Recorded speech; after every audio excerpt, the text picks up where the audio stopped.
भिखारी ने कुत्ते को पत्थर मार दिया तो कुत्ता राम के पास आया,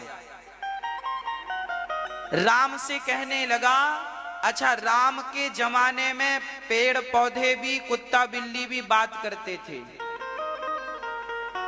हाँ, बात करते थे उस जमाने में। राम जी से कुत्ते ने कहा, राम न्याय दो, न्याय दो, न्याय दो। क्या न्याय चाहिए तुम्हें? कुत्ते ने कहा, मैं तो जा रहा था और मैंने भिखारी को देखकर भौंका तो भिखारी ने इतना बड़ा पत्थर मुझे मार दिया है, देखो खून निकल रहा है। राम जी ने कहा, बुलाओ भिखारी को। भिखारी को बुलाया गया। भिखारी से राम जी ने, देखो राम का न्याय देखिएगा, न्याय पद्धति राम के जमाने में क्या थी वो सुनिएगा। राम ने भिखारी को बुलाया, भिखारी आया। राम जी ने भिखारी से पूछा, क्यों तुमने इस कुत्ते को मारा है? भिखारी ने कहा, हाँ मारा है।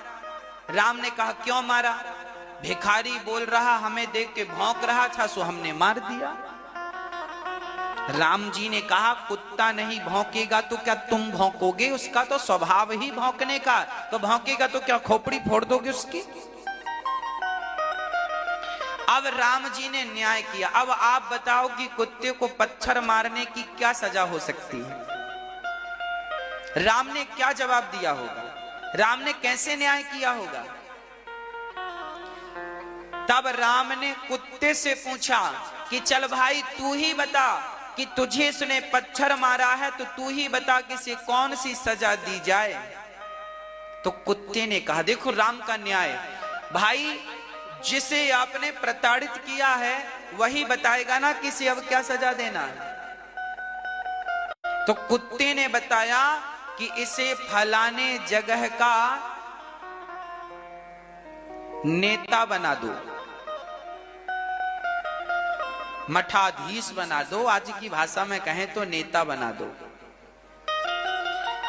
राम जी बोले, अरे भाई कुत्ते, तुमने तो इसे नेता बना दिया, अब ये तो और चकाचक हलवा पूड़ी खाएगा, इसे सजा छोड़ी दी है तुमने। तब कुत्ता बोला, राम जी आज मैंने इसे जो नेता बनाया है ना, पिछली बार मैं भी वहीं का नेता था, पर नेता बनकर मैं दूसरों का हक खाता रहा, दूसरों का अधिकार खाता रहा, दूसरों के नाम पे पैसे आए तो खुद खा लिया, खाता रहा, तो मैं पाप के कारण कुत्ता बना। और ये भी जब नेता बनेगा, उस पद पर पहुंचेगा तो ये भी पाप करेगा, और पाप करेगा तो फिर ये भी कुत्ता बनेगा, और जब ये कुत्ता बनेगा तो फिर इसकी खोपड़ी में कोई पत्थर मारेगा, तब मेरा बदला पूरा हो जाएगा। इसलिए अभी इसे नेता बनाओ, बाद में अपने से फिर कुत्ता बन जाएगा।